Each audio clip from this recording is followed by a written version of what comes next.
মানুষটা তোর একদিন হবে।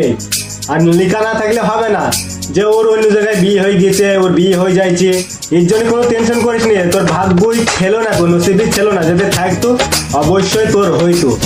তা তুই কি বলতে চাইছিস যে ওর বিয়ে হয়ে গেছে, কষ্ট পাইছে খুব, ওই আলতু ফালতু কাজ করছে, তুই এইসব করিস নি, একদম এইসব করবি নি গো।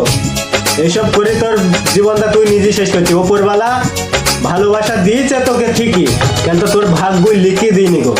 যে ভালো উপরওয়ালা তোকে বললো যে তোকে ভালোবাসাটাই আমি দিলাম উপহার হিসাবে, কিন্তু তোকে ভাগ্যই আমি লিখে দিলাম না। তুই যতই তোকে ভালোবাসিস তোর হবে না সে, এই কথা উপরওয়ালা লিখে দিয়েছে, ঠিক আছে? তো তুই যেটা উপরওয়ালা লিখবি সেটাই হবে, নিজের কাছে কিছু হবে না। তুই কি করবি ভালোবাসা করে যে হ্যাঁ ওকে আমি পালাম না, আমি বিষ খাবো, গলায় দড়ি দেবো, আমি মরবো, এইসব কাজ ভুলেও করবি নি যেন কোনো সময় এইসব কাজ করিস নি। এইসব কাজ করে কি হবে বলেন? তোর তুই মরে যাবি, সে তোর যাকে ভালোবাসি তুই, সে যাকে ভালো, সেও তোকে ভালোবাসতো, সে তো অন্য জায়গায় দিয়ে যাবে, সে তো সুখে থাকবি, সেখানে তুই মরে যাবি।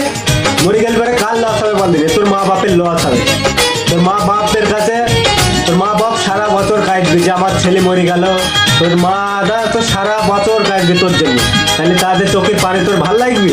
আমি বলছি ভালোবাসা করছি কর, ভালোবাসা যদি ছেড়ে চলেও যায় এইসব কাজ করিস নিয়ে ভুলিও, ঠিক আছে? কষ্ট হবে, কষ্ট একটু হবে, কষ্ট একটু হইলে পেরেও কষ্টটা সহ্য করে নিতে হবে, ঠিক আছে? কিন্তু উল্টো পাল্টা ভাবনা মাথায় আনিস নি, ঠিক আছে? আর উল্টো পাল্টা ভাবনা কোনোদিন আনবেও নি। আমি যেটা বললাম সেই কথাটা মাথায় রাখবি সবাই যারা। আর তোমরা কি ধরনের ভিডিও দেখতে চাও আমাকে কমেন্ট করবা, আমি সেরকম ধরনের ভিডিও তোমাদেরকে বানাবো, তোমাদেরকে নিয়ে বানাবো। তোমরা যেরকম ধরনের ভিডিও দেখতে চাও আমার কাছ থেকে সেরকম ধরনের ভিডিওর নাম লিখে দেবে একবার, সেরকম ধরনের ভিডিওই পাবা। থ্যাংক ইউ, ভিডিওটা এইটুকুনি। আর প্রত্যেকদিনকার মতন আর একটা কথা বলবো, যদি তুমি আমার চ্যানেলে নতুন হয়ে থাকো চ্যানেলটাকে সাবস্ক্রাইব করে পাশে থাকা বেল আইকন থেকে অবশ্যই বাজিয়ে দেবে। Thank you, love you all. ফের দেখা হবে আগের ভিডিও।